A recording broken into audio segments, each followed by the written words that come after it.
Ayun mga ka-basic. So ngayon po gusto ko lang i-share sa inyo sa video na to yung aking nabili na Tapo Smart Hub. Gawa po siya ng TP-Link. Bali, ang gagawin ko po dito ay gagawin ko siyang control ng remote ng aming aircon. Bali, yung mga remote kasi niya, normally kagaya lang nito. So, ang problema dito, kailangan may physical ano ka para ma-turn on at ma-off mo yung aircon. So, syempre madalas nagpa-fluctuate tapos namamatay yung aircon. And then, wala kami dito sa area. Lalo na, kumbaga sa office, pag kumbaga hindi naman na office hour, wala ka na sa office, di ba? So, ang nangyayari, pag nag-fluctuate o namatay yung aircon, kailangan puntahan mo siya para ma-turn on. So, gamit po itong device na to. Bali, magagawa mo na siyang i-turn on kahit na nasa malayong lugar ka. Gamit lang yung inyong cellphone at internet. So, ngayon, gusto ko lang ipakita sa inyo kung paano siya gumana, paano siya gamitin, paano yung function niya, at gaano kabilis yung response. So, gamit po yung Tapo Smart Hub, makukontrol natin yung ating mga devices na ginagamitan ng remote. Ngayon, papakita ko sa inyo yung aircon. And then, hindi lang naman po siya para sa aircon, kundi pwede rin siya sa TV or kaya kahit na anong appliance na meron kayo sa bahay na ginagamitan ng remote control. Kasi yung function talaga niya ay kumbaga yung IR, ito. Yun yung pinaka-function niya. So, syempre sa panahon ngayon, kahit naman saan ka pumunta, mayroon ng internet connection. So, mas accessible na siya, mas magagamit natin siya.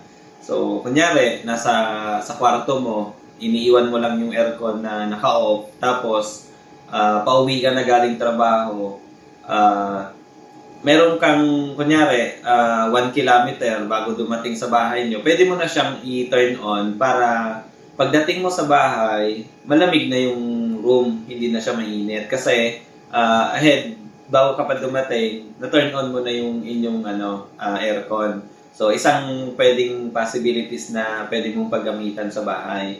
And then, pwede rin siyang sa mga plug, sa mga saksakan, kunyari, iniwan mo yung appliance mo na naka-on, tapos, o kaya nalimutan mo, pagdating mo sa office o kaya kung saan ka man pumunta, pwede mong i-turn off yung appliance na yon gamit yung Smart Hub. Itong Tapo Smart Hub. So, ganun po siya kaganda syempre. So sa inyo, kung ano yung pwede nyo paggamitan na kumbaga hindi masasayang yung pagbili nyo. Kasi yung presyo po nito, nasa parang around 1,200. So, hindi na siya bad for ganong gastos. Kasi, kumbaga, magagamit mo naman siya talaga sa actual, live. Kumbaga, hindi siya magiging gastos lang. Kumbaga, kahit TV o kaya anuman yung appliance mo sa bahay, pwede mo siyang kontrolin kahit wala ka sa bahay, di ba? So, ilaw, ganyan, kung ano man yung ikakabit mo dito. So, ayun, tara, samahan nyo ako, ipapakita ko sa inyo kung paano yung function niya at kung gaano kabilis yung response niya gamit yung ating bago po phone natin at umpisahan yung internet. ating Tara.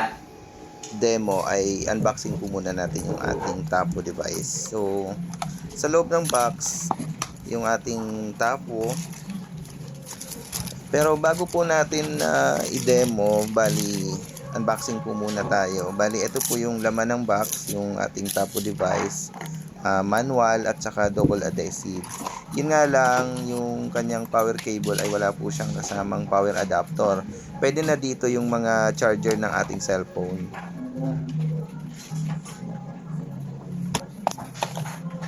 Yan. So, bali, napakaliit lang niya.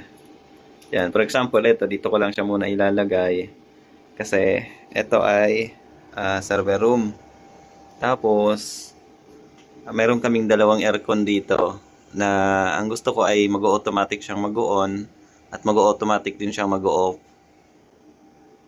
gamit itong device na to.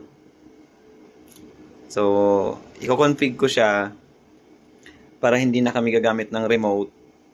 Kasi ang mangyayari, imbis na mag-on kami ng aircon, ang mangyayari, ito na yung mag-on, magta-turn on automatic, tapos siya na rin mag-off ng isang aircon. Kumbaga, palitan niyang, pag in-on niya yung isa, i-off niya yung isa. So, ito na yung magko-control nun. Hindi na itong remote.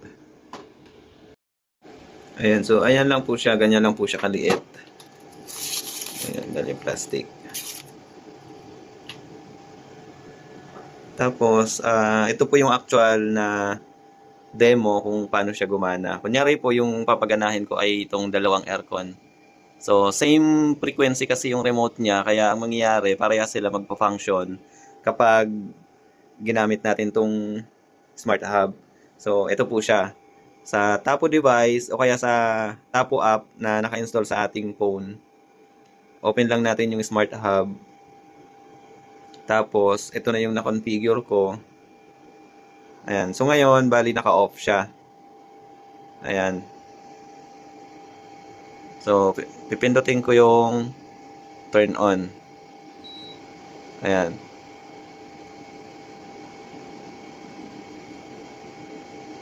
So, nag-on yung ating aircon. Ayan. Tapos, kung i-off natin siya, ito. Ayan. So, nag-off naman siya.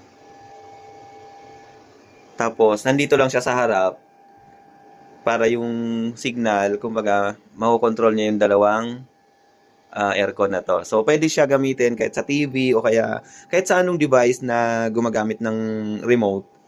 Tapos, ganito yung kapag ino natin siya.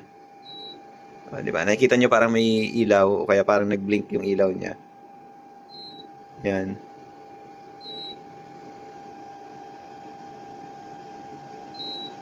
Yan, yung parang ilaw na yon.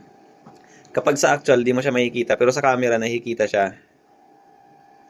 Ayan na, yung ilaw na yon. Yun yung IR. So, naka-on yung aircon.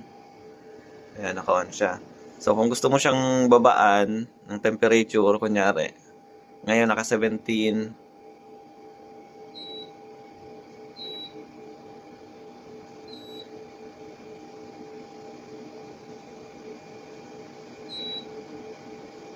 Ayan. So, pinakamababa na kasi yung 17. Kaya ang gagawin natin, try natin siyang taasan.